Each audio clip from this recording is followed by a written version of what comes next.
news to me. At least it's not Y2K again, so. All right.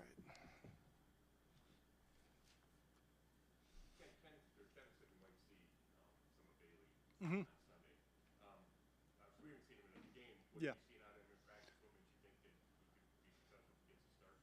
You know, I think the whole thing with him is like he's prepared like he's been, you know, a player, like a starter. So he does a good job with his preparation. He's played a good amount of ball, obviously, so he's got good experience, strong arm, smart, you know. So I think he's put himself in position for the potential of the opportunity right there. But you know, we've got faith in that room that we just got to go out and play at a high level and protect the football and do the right things. And you know, if he's out there, we expect him to do that. I think it's the last time I might be talking to you before the season ends. Mm-hmm. Just how would you describe this experience in Cleveland this first year? Obviously, the on-field success maybe not being what you all envisioned, but just how do you kind of parse the season and maybe what things didn't really go your way in terms of the offense? Well, yeah, I mean, obviously the biggest thing is, you know, just didn't win enough games, and at the end of the day, you know, that comes down to scoring enough points to do it. You know, you gotta figure out a way to at least score one more, and obviously we gotta do that more, and wasn't something that we expected and anticipated, but you know, you go through these times. You know, it's like life.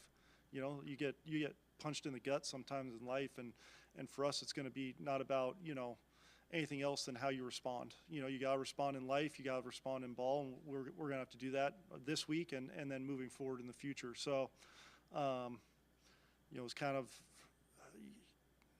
put in perspective for me a lot. You know, went through some, you know, watching you know, some of my immediate family kind of go through some stuff this year, you know, and how she handled it, you know, through, you know, going through a situation, you know, cancer diagnosis and everything like that, and just how she was able to handle that and really be strong through the pain she was having through the treatments and things like that.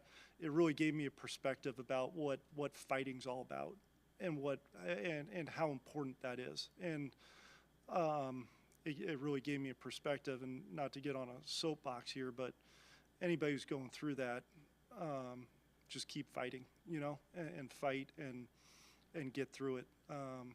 Because seeing it firsthand, that was a first for me, and you know, put a lot of things in perspective about, you know, one, how strong she is, but also, you know, how strong you've got to be in life, and how strong we'll have to be as a football team moving forward. And that's going to be the expectation that I have for this unit moving forward, you know, this week and into future years.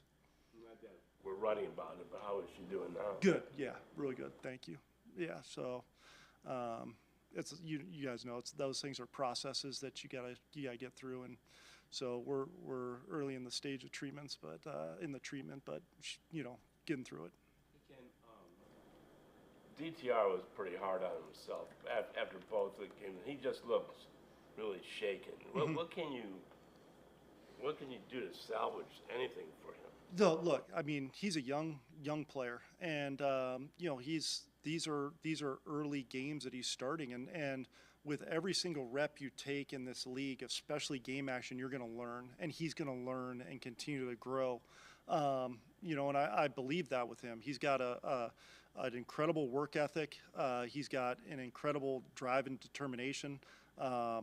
Great skill set. You know, he's just got to keep working and get better every single day, every single rep he gets. So I think we just got to continue to work at it, continue to grind, and he's going to grow as a player with all these reps. And you know, like any player, you're going to be disappointed if you don't perform up to the standard in which you set for yourself, and you want that from a player because you want that drive. You want him to feel like, okay, I can be better than this, because he's going to keep working to go get it. So we're going to keep working with him and making sure that we're doing everything we can to put him in position to make sure he's growing as a player.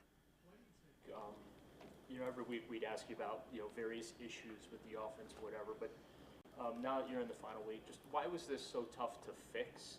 And, do you have a pretty good idea of what it's going to take to fix it for next season? That's a really good question. I think in terms of next season, I think there's going to be a great evaluation, in the offseason, of looking at, okay, here's what we got to do better. Here's where, here's the things we've got to fix moving forward. And a lot of it's just going to come down to just our consistency. You see flashes of it, and we've just got to make sure that we're playing at a level we are capable of playing on a consistent basis. No matter what, if that's a new concept, an old concept, anything like that. So at the end of the day, we're going to go through those processes in the off season. We're going to evaluate everything to make sure that we're putting our guys in the right position to be successful. And I think that's going to be an important part of the off season. And when these guys come in, they're going to be ready to roll in terms of, hey, here's what we're going to do to fix this, to make sure that we're operating at a high level and one of the top offenses in the league. Some uncertainty about just how the franchise, the team is going to move forward in the offseason, but have you spoken to Kevin about returning next year, and would you like to return? Obviously, just get I'm just focused on this week. Yeah, that's my focus. We'll cross those bridges, next week.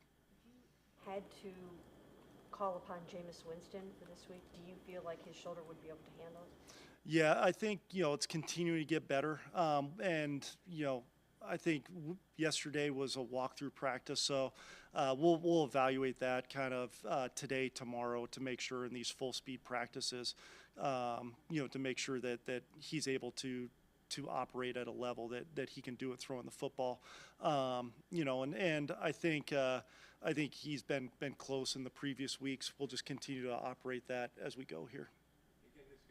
Joel said he doesn't know if he's going to retire this season or not. What's it been like for you coaching him this year, and just what kind of a level is he still playing at? Yeah, I mean, he's been an anchor for us, and just in there all the time. I mean, shoot, the amount of snaps he has this season, and I think he's leading the league in number of snaps in the season, I believe. So in the NFL, so he's still playing at a high level, and he's a smart, tough, dependable football player, and that's what you look for in offense. Is we want players who are smart, tough, and dependable, and that's embodied in his DNA. So very fortunate to have him, and obviously I think he was definitely playing at a high level this year.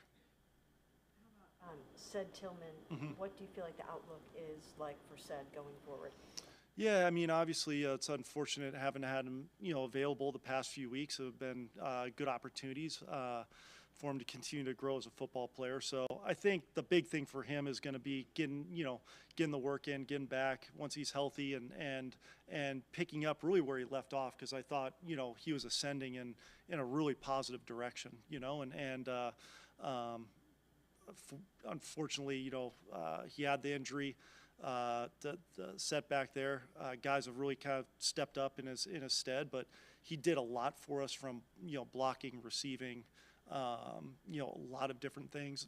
Can tack vertically underneath, win on quick routes. So I think the ceiling's very high for him as he continues to grow as a football player. Watch DTR on some of those like second level throws where you got to kind of lob over the guy. Does he have to get better in that area? Sometimes it looks like everything comes out kind of the same trajectory. Yeah. I think obviously guys with that type of arm talent, which I never really had to worry about too much, but guys like that, I think that's a growing curve, because sometimes stronger arm guys want to see it open and then fire it in there. Now, I do think he has that ability to do that, and it's just a comfort level for him. And again, that's a growth. When I was here with DA, he was a guy of strong arms, see it open, fit in tight windows and those types of things. When I played with him here, when I coached him in Carolina, his mentality completely changed to an anticipator and laying it in windows and throwing those in cuts, 5 yards before they even come out breaks and those types of things. So that's a growth that these guys will have, and I think Dorian's growing in that regard, and I think you see flashes of it, and it'll continue to grow for him, like a lot of these guys who have, the arm talent that he has. All right, thank you guys.